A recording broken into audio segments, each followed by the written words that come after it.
Today I chatted about the idea of finding flow. The concept is that mixing this idea of neuroscience and marketing together, and what we have found is that our digital world is changing our brains and actually rewiring the way that we think about the brain and also how technology enhances that. So what I covered was 3 different factors of what those different things are that are rewiring our brains, and specifically how they are rewiring our brains. And then we talked about Pinterest and how Pinterest is not only tapping into this idea of finding flow, but also taking advantage of this mind state that we like to call productive play. And the idea of productive play is that you can discover ideas on Pinterest as the platform, and then you can go and actually do them in the real world. And that is the point of bringing this idea of finding flow together.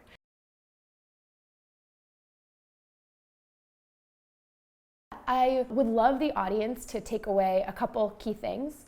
The first is that technology is changing and rewiring our brains, but it's not necessarily a bad thing, and it doesn't have to be scary, because in the past we've seen that technology oftentimes is greeted with a mix of fear as well as excitement. And I want to make sure that while that's an important dichotomy, people are still optimistic about what we can do with technology and how it influences our brain state. The second is that it's really important for brands to start thinking about this concept of the flow state and how consumers are in this experience and how they can actually help facilitate that rather than interrupt it. And then finally, I hope they learned a little bit about Pinterest. So how Pinterest helps people discover new ideas, the type of content that's on Pinterest. It's not only about the big moment, it's also about the everyday.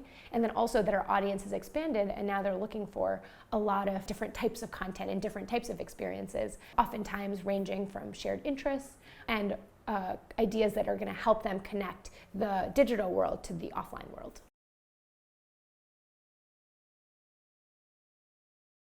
I think that the first piece of advice I would give to marketers who are interested in Pinterest is, number 1, throw out all the rules on what you know about social, because Pinterest is extraordinarily different. When we think about the platform, it's not really a social network, it's really a discovery engine. And so while we have social cues that help fuel the discovery, it's not about day-to-day communication.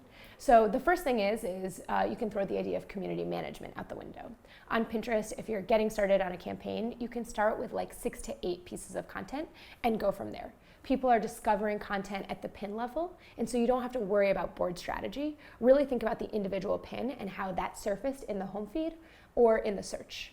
So when you think about that, that means that you have to give the consumer an idea. So every individual pin should be an idea. It should include your product. When you have branding on your individual pin, it actually has a 5 to 10% increase in engagement. It should also include your target audience, and it should be an idea, something that's savable, something that's really tangible, that's going to enrich their everyday life.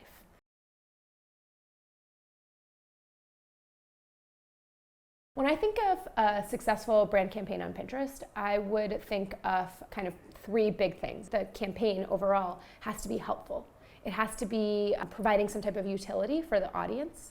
It has to be beautiful. Our pins are the most important thing is that they're visually compelling, because if they're visually compelling, someone's going to stop through that scroll and actually pay attention. And the last thing is they have to be actionable. One of the things that we see is people can see the beautiful images and they can actually read through the ideas that the brand is giving them, but then they don't know how to go out and do them. So it has to be actionable in that you use the description and the text overlay and then even the website URL as a place to give them a way to go out and do it, whether it's to buy the particular product or whether it's how to actually activate that idea in the person's real life.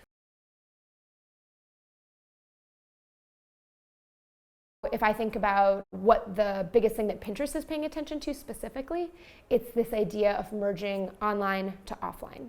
So how do we connect those 2 pieces? When we think about discovery, recreating the window shopping experience, that's kind of like a magical, serendipitous feeling. We don't think that anyone has really perfectly recreated that, and that is one of the Pinterest missions, is how do we add in that beautiful feeling of kind of surprise and delightful experiences and discovery. I'm also just really really excited about emerging technology, specifically VR, augmented reality, and then voice interfaces and platforms like Alexa and Google Home. If we think about social overall, there's got to be a time where that entertainment mixes in with the utility and merges. And I think that voice platforms, as well as virtual reality and augmented reality, are going to start providing some of that really interesting mixing and help merge those two kind of big concepts and themes.